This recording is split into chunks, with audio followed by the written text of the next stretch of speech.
Mesdames, Messieurs, bonsoir et bienvenue à votre émission Le pour et le contre. Alors, cette semaine, nous allons aborder le sujet des sans-abri et toujours en notre compagnie, Mme Jocelle Lecauvier. Bonsoir, Jocelle. Bonsoir. Ça va bien? Oui, ça va bien.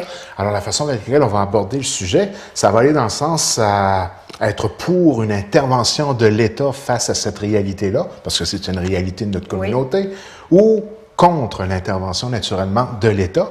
Mais comme à l'habitude, tu vas nous introduire le sujet, peut-être avec quelques statistiques et faits très intéressants. Exactement. Pourquoi on parle d'itinérance? C'est à la fin février, le gouvernement du Québec a dévoilé sa politique de lutte contre l'itinérance. Le plan d'action va suivre un peu plus tard ce printemps. Donc, dans le récent budget, on accorde 6 millions d'aides aux itinérants, 270 millions pour la construction de logements pour les gens, des logements sociaux. Il va y avoir des logements réservés pour les gens itinérants ou à risque de le devenir. Combien il y a d'itinérants au Québec? C'est pas si facile à dire. Le dernier dénombrement date des années 90. On va en faire un autre cet automne. On parle de 30 000 itinérants à Montréal seulement. Et là-dessus, on a des espèces de préjugés que ce sont des gens qui n'ont pas été à l'école. Mais il y a 15 des gens qui ce sont des universitaires. C'est impressionnant quand même. C'est impressionnant. Il y a de plus en plus, on remarque de plus en plus de femmes, de plus en plus de gens avec des problèmes de santé mentale très sévères et de plus en plus de gens des Premières Nations, des Autochtones, des Inuits. Il y a différents types d'itinérance. Donc, il y a des gens qui ont des troubles de santé mentale. Il y a des gens qui ont des problèmes de toxicomanie, d'alcoolisme, qui vivent une dépression, qui ont des problèmes familiaux, par exemple, qui se font abuser. Il y a des gens aussi qui sont des marginaux, qui aiment le mode de vie, de vivre dans la rue. Il y a des gens qui n'ont pas envie d'avoir de compte à rendre à la société. C'est un choix de vie, si on veut. Il y a des gens qui ont vendu leur identité. Donc, il y a des gens qui vendent leur numéro d'assurance sociale, carrément. Ah, oui. C'est ça. Donc, après ça, ils vivent dans la rue. Et il y a des gens, ça m'a énormément surprise, qui sont en moyen, qui ont de l'argent en banque, mais qui n'arrivent pas à gérer le quotidien. Ils n'arrivent pas à payer leur compte à terme, même si le compte en banque est plein. Ce qui arrive avec ces gens-là, c'est que lorsqu'ils meurent, leur fortune va dans les coffres de l'État. Donc, c'est un type d'itinérance qu'on parle peut-être moins, mais il y a des gens qui ne sont pas capables de gérer un quotidien, de payer leurs choses. Donc, il y a plusieurs aspects à regarder. Hein? C'est pas simple comme problématique. Oui, parce qu'on a tendance à toutes les mettre dans le même panier. C'est vrai. Donc, puis en région, OK, on verra peut-être pas de gens mendier au centre-ville de Grande-Rivière, par exemple, mais oui, l'itinérance est présente. Les gens en région vont souvent vivre dans leur voiture ou bien qu'ils vont essayer de trouver un divan, la famille, les amis. Puis à un moment donné, ils ont tout épuisé les ressources. Donc, pour ces gens-là, il y a quand même des maisons d'hébergement. À Chana, il y a le centre Émilie-Gamelin. À Pointe-à-la-Croix, il y a le centre L'Accalmie. Donc, il y a plusieurs ressources pour ces gens-là quand même. Et au niveau des solutions, il y a la Ville d'Ottawa qui a décidé de régler, si on veut, le problème d'itinérance sur 10 ans. Qu'est-ce qu'ils ont fait? C'est qu'ils donnent un logement aux itinérants qui coûte 15 000 par année parce qu'ils calculent que c'est quand même moins cher que de laisser une personne dans la rue. Parce que laisser une personne dans la rue, ça coûte 100 000 par année. En frais de, par exemple, payer les refuges, payer les frais d'hôpitaux, payer la police, les séjours en prison. Donc, c'est un coût social très, très élevé. Et donc, on juge qu'en donnant un logement et même en supervisant, là, que ça coûte peut-être quelque chose comme 30 000 par année, c'est quand même moins que 100 000. Donc, c'est un peu la stratégie de la Ville d'Ottawa. Donc, nous, à l'émission cette semaine, nous allons essayer de voir si ça vaut la peine que l'État s'occupe de ces gens-là et essaie d'améliorer leur situation, ou on est pour simplement que l'État se décharge de cette responsabilité-là et laisse aller la chose sans aucun contrôle, avec les conséquences qu'on le sait, ça peut avoir. Donc, commençons par les arguments contre une intervention de l'État. Alors, l'argument premier, souvent qu'on va entendre, ce sont des gens qui vont avoir ce qu'ils méritent et que ça ne donne rien d'investir dans ces gens-là parce que c'est une perte de temps, une perte d'argent, puis une perte d'investissement au niveau des ressources humaines. Ben oui, il y a des gens qui vont dire ça donne rien de les aider, ils vont retourner à la rue, tu leur donnes l'argent, ils vont consommer de la drogue. Il y a une espèce de je m'en lave les mains, de toute façon, ça donne rien de les aider. Moi, je trouve ça triste, penser comme ça, parce que c'est une espèce de comme si on se fermait les yeux carrément et comme si on ne les considérait pas comme des humains. Alors, je pense que socialement, si on commence à oublier des êtres humains, on a un problème de société. Ça, je trouve ça vraiment triste. Oui, il y a des gens qui vont dire, oui, c'est vrai qu'il y en a qui t'aident, puis ils retournent tout le temps à la rue, t'as beau faire ce que tu voudras. Mais à ce moment-là, c'est peut-être les ressources qui sont mal adaptées. Mais c'est pas parce que, oui, il y en a qui retournent à la rue, que c'est une raison pour aider au cœur. Moi, c'est mon point de vue, là. Avec l'ensemble des impôts qu'on paye, les taxes qu'on a à assumer, est-ce qu'à quelque part, c'est pas quelque chose qu'on est tout simplement pas capable d'en prendre la responsabilité, puis ce serait pas une façon, encore une fois, d'avoir une responsabilité qu'on veut pas avoir? Est-ce qu'on se doit de se sentir responsable par rapport à ce genre de clientèle-là? Bien, je pense on se doit de se sentir responsable parce que, il n'y a personne à l'abri. Ces gens-là, on a fait un peu un portrait rapide, là. Il y a plusieurs aspects à tenir compte. Hein? C'est pas toute la même clientèle. Il y a oui, des parce catégories. qu'il y a des gens qui vont dire ils courent après le trouble, ils ont des problèmes de drogue, puis ils ont juste à pas prendre de drogue. Mais... Donc, on pourrait dire qu'il y en a peut-être un petit pourcentage qui est peut-être un peu responsable de leur situation, mais il ne faut pas globaliser à l'ensemble. Oui, puis quand on dit, responsable, mais qu'est-ce qui a amené cette personne-là à vivre de la drogue? Disons qu'elle s'est fait abuser par son beau-père pendant 15 ans. Si on avait vécu ça, est-ce que nous aussi, on aurait peut-être pris de la drogue, on aurait fini dans la rue? C'est pour ça qu'il faut faire attention avant de juger ces gens-là, parce qu'on sait pas ce qu'on... éclairé aussi. Hein? Voilà. Okay. Donc, puis oui, il y en a une partie qu'on ne réchappera pas, on ne se cachera pas, mais il y en a quand même une grosse partie qu'on peut aider. Donc oui, c'est cher payé, mais je pense que le monde aurait peut-être moins de problèmes à payer avec leurs impôts pour les itinérants s'ils savaient que les mesures pour les aider sont efficaces. Parce que si tu as l'impression que tu mets de l'argent dans le vide, oui, c'est sûr que ça devient frustrant parce qu'on est déjà surtaxé partout. Donc, il peut y avoir une intervention de l'État, mais faire attention que cette intervention est la plus productive possible et de se donner les outils nécessaires pour que cette intervention-là soit un succès sur le moyen et long terme, pour ne pas dire naturellement que c'est une conséquence sur le court terme. Exactement. Donc, justement, l'encadrement devient obligatoire. Bien, c'est sûr qu'il y a des gens, j'ai fait Vox Pop sur Facebook, il y a des gens qui me disaient, là, c'est comme impossible de les surveiller tout le temps, de les encadrer tout le temps, parce qu'évidemment, si tu prends quelqu'un qui a un problème, exemple, de consommation, quelqu'un qui ça fait des années qu'il vit dans la rue, c'est pas du jour au lendemain que tu l'amènes dans un appartement puis la vie est belle. Ouais. C'est sûr que il faut qu'il est très encadré, ne serait-ce par exemple comme la prise de médicaments, si cette personne-là souffre de dépression, de troubles de santé mentale. Donc, il y a des gens qui disent « Ouais, mais là, tant qu'à commencer à suivre quelqu'un 24 heures sur 24, c'est pas réaliste, c'est pas une solution. » Mais il y a peut-être un juste milieu entre suivre quelqu'un tout le temps 24 heures sur 24, puis il y a quand même des maisons d'hébergement aussi où, justement, on encadre les gens qui ont des problèmes là, à s'en sortir. Là. Et puis, naturellement, la prévention aussi peut être un outil qui est à considérer aussi. Hein? Bien, c'est ça. C'est sûr que c'est beau réparer les choses quand ça va mal, mais ça serait encore mieux si on pouvait les éviter. T'sais, ça aussi, les gens m'ont amené ça comme argument. Il ne faut pas oublier la prévention. Ça serait peut-être plus efficace d'aller à la base. Puis, s'il y avait des services sociaux adéquats, accessibles et gratuits pour tout le monde au Québec, tu sais, des fois, tu peux attendre je ne sais pas combien de temps pour voir un psychologue. Donc, si tu as accès à tout ça, peut-être qu'il y aurait moins de gens qui finiraient dans la rue. Donc, c'est vrai que c'est un point intéressant. Là. Je pense qu'il y a du travail à faire à la base. Là. Donc, il ne suffit pas de pitcher de l'argent. Non. Puis, il ne suffit pas non plus de se dire, on les ignore, ils n'existent pas. C'est pas en fermant les yeux qu'on va les régler. C'est même pas non plus en... Tu sais, il y a des gens qui disent la ville devrait les ramasser. Mais ouais, mais c'est bien beau les ramasser, mais il faut aider ces gens-là. La beauté de la la beauté de la chose plutôt, et on tombe maintenant dans les arguments pour, c'est qu'au niveau des statistiques, il y a quand même des statistiques qui sont très intéressantes et encourageantes sur le succès d'avoir un encadrement, de ne pas les ignorer et de ne pas pitcher l'argent n'importe comment. Oui, évidemment, là, ça a quand même porté fruit dans certaines choses. Il y a un programme qui s'appelle Logement d'abord.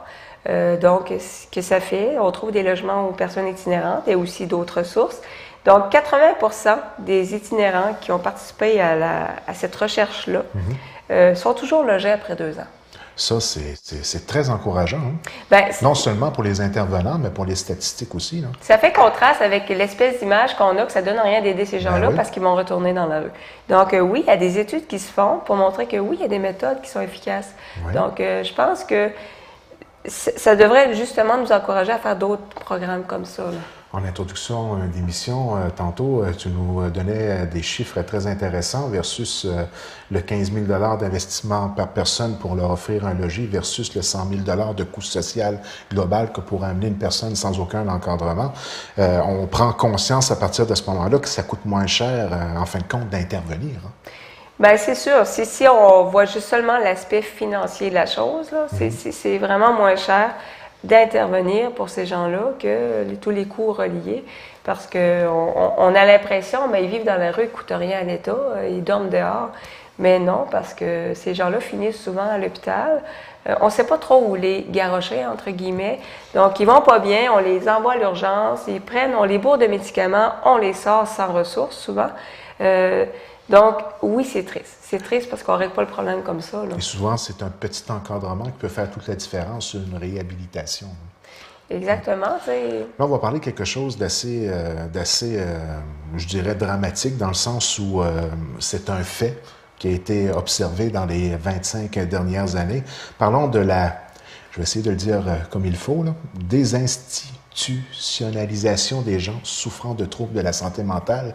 Il y avait une clientèle auparavant qui était en institution et puis ces gens-là ont été remis en société sans avoir un encadrement adéquat et ces clientèles-là n'avaient pas nécessairement toutes les ressources nécessaires pour pouvoir repartir du bon pied. Et alors, quand on dit de laisser les gens sans encadrement et sans ressources et puis que la chose peut dépérir et devenir négatif, c'est un bel exemple, ce qui est arrivé il y a 25 ans avec ce retour-là en société suite à la déresponsabilisation du gouvernement pour encadrer ce genre de clientèle-là? Bien, je pense que tu amènes un très bon point parce que, oui, l'État est pointé du doigt et justement, on se dit, bon, ben le gouvernement a une part de responsabilité dans le problème, justement, avec la désinstitutionnalisation. Pour ce genre de clientèle-là? Donc, oui, ils ont l'obligation de trouver des solutions parce que ils sont un peu responsables. Parce qu'effectivement, lorsqu'on a décidé de se déresponsabiliser des gens avec des troubles de santé mentale, ils ont été où, ces gens-là? Ils ont souvent fini dans la rue. Malheureusement. Donc, il y a énormément de gens dans la rue, c'est pas le cas de tout le monde, qui ont des problèmes, mais ils ont besoin d'aide, ils ont besoin de médication, de suivi, là. Puis là, il n'y a plus d'encadrement médical. Et lorsque la prise de médicaments n'est pas constante, parce qu'en institution, naturellement, l'infirmière passait, donnait les médicaments de façon continue, là, ces gens-là, ça dégénère. Exactement. Donc, ça a des conséquences sociales là, pour tout le monde, évidemment.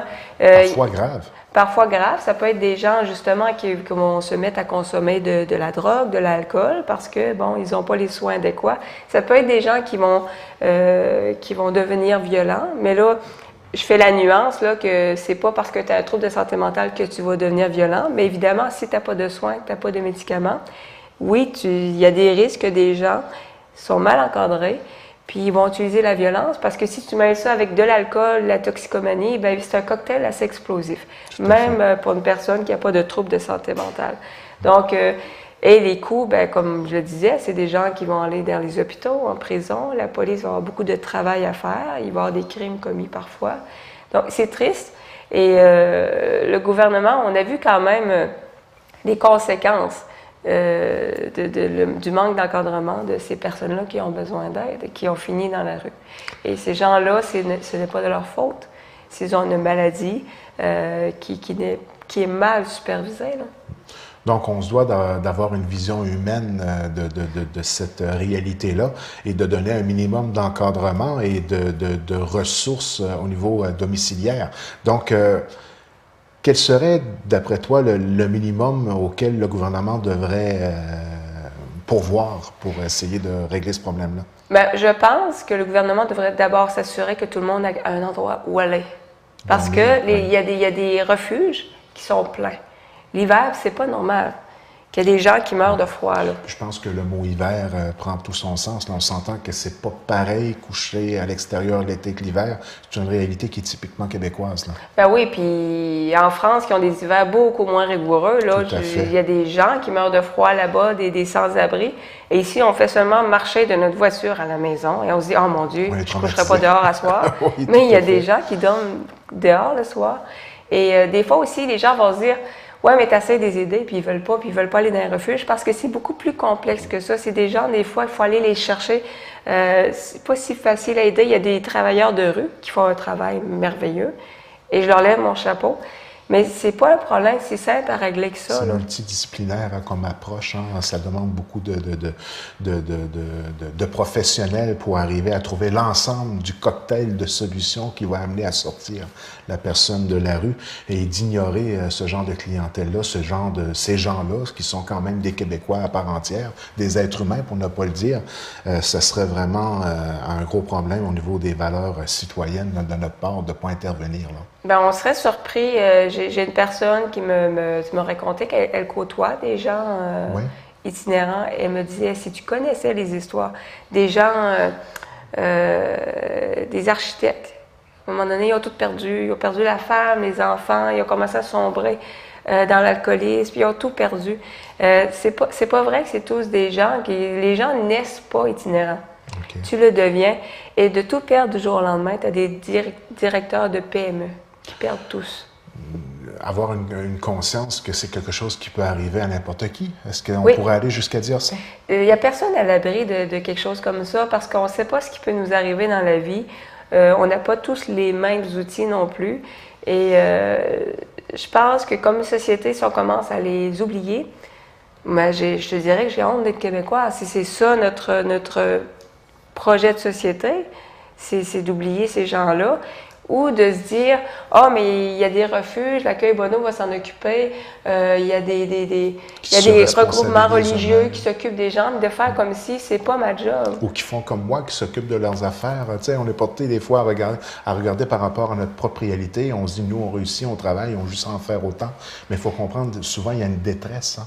Ben, c'est facile de dire, ils ont juste à travailler, mais c'est parce qu'on ne vit pas ce qu'ils vivent. Ouais. Et au Québec, c'est beaucoup banalisé, par exemple, le problème de dépression, de santé mentale. C'est pas in de dire aux gens qu'on est en dépression. C'est pas quelque chose qu'on se vante quand ça arrive. Là. Exactement. Et c'est une raison que les gens ne vont pas chercher de l'aide parce que c'est très tabou au Québec. On est axé sur la performance, puis ça roule à 100 000 à l'heure. Il y a des gens qui, justement, déconnectent de la société, sont plus capables de prendre la pression. Oui. Justement, d'avoir un certain niveau de vie, de toujours être bon dans tout, puis réussir ta vie de famille, ta vie professionnelle. Il y a des gens qui déconnectent et finissent dans la rue comme ça. Donc, il n'y a vraiment personne à l'abri. Donc, faire attention à ne pas condamner ces gens-là et d'essayer de leur donner une chance. Et une façon de leur donner une chance sans prendre l'entière responsabilité, c'est d'être pour une intervention de l'État, on pourrait dire. Hein? Bien, d'être... Parce que c'est le cas. Il y a une intervention de l'État, on ne se le cachera pas, là. Et ça semble être quand même assez majoritaire comme prise de position de ne pas... Il y a un filet social assez fort au Québec, là. Non, je pense que j'ai pas eu de commentaires comme quoi qu'il fallait les laisser à eux-mêmes. Oui. Non, mais au Québec, on est quand même, c'est ça, un peuple qui essaie d'aider son prochain en général. Mais oui, c'est sûr, j'ai été à Montréal. Oui, tu es beaucoup sollicité. D'un côté, oui, ça se peut que c'est achalant. Puis de l'autre côté, ça te brise le cœur. Tu te dis, je peux pas toutes les sauver. C'est pas facile. Si jour après jour, tu vas travailler, puis tu en croises plein, puis tu en enjambes 3-4 dans le métro, c'est dur. Mais en même temps, de se dire, ça donne rien, je peux pas toutes les sauver. Moi, je trouve que c'est une pensée. Faut pas penser de même. Parce que pour la personne, ça peut faire une différence. Donc, au moins, d'être d'accord qu'une partie de nos ressources, de nos impôts, si on veut, servent à aider ces gens-là. Ça peut être nous, ça peut être notre enfant qui soit dans cette situation-là. Un enfant se fait mettre dehors à 15 ans de sa maison parce que X, Y, Z raison, parce qu'il se fait abuser, parce que ses parents viennent d'apprendre qu'il est gay, puis t'es dehors. Il fait quoi? S'il n'y a pas d'un réseau d'amis, de la famille qui peut le recueillir, il finit dans la rue. Donc, ces gens-là ont toutes des histoires différentes. Donc, avant de juger, c'est délicat. Moi, je pense que on a un devoir de les aider de la même façon que quand tu payes pour le service de santé au Québec par tes impôts, ben même si tu es en santé, tu payes pour les gens malades parce que c'est une conscience sociale. Tout à fait. Ben, je pense qu'on se doit de payer pour les démunis. Puis même, oui, on les réchappera pas toutes, mais il y en a que ça va faire une différence. Là. Je pense que c'est important. Là. Et d'être très conscient que dans la majorité, c'est pas par choix que ces gens-là sont dans la rue. Là. Exactement. Là, je pense qu'il n'y a pas grand monde qui choisirait ça. Il y en a, oui, mais la majorité, c'est des gens qui ont besoin d'aide. C'est un ensemble de problématiques. Ça prend aussi des gens pour défendre leurs droits. On manifeste pour pas mal d'affaires au Québec. On est bien fort là-dessus, mais ça manifeste pas fort pour les itinérants. Donc, je pense que c'est... On devrait peut-être un peu les défendre, d'être leur voix, parce qu'évidemment, eux n'ont pas de voix dans les médias, tout ça. Et de parler à nos élus, parce que dans le fond, nos élus sont là pour qu'on leur dise, ben nous, on se préoccupe de ça, on aimerait que tu défendes ce dossier-là à l'Assemblée nationale. Donc, je pense qu'on a un rôle là, à faire. Là. Chose certaine, à l'émission Le Pour et le Contre de cette semaine, on a du moins essayé de sensibiliser la population sur cette réalité-là. Puis je pense qu'on devine assez facilement qu'on est pas mal pour une intervention de l'État de notre côté. Mais ça a bien participé sur Internet? C'est un sujet qui a participé très, très fort parce que les gens parlaient de leur expérience qui en côtoyaient. Puis, mais les gens, la majorité, étaient en faveur d'une intervention de l'État. Et ce qui revenait beaucoup, c'est personne n'est à l'abri. Bon. Avant de juger, là, on ne connaît pas leur histoire. Ça pourrait conclure pour cette semaine en disant, soyons conscients que ça peut arriver à n'importe qui. Oui. Donc, rendez-vous la semaine prochaine pour une autre émission Le Pour et le Contre. Bien sûr. À la semaine prochaine.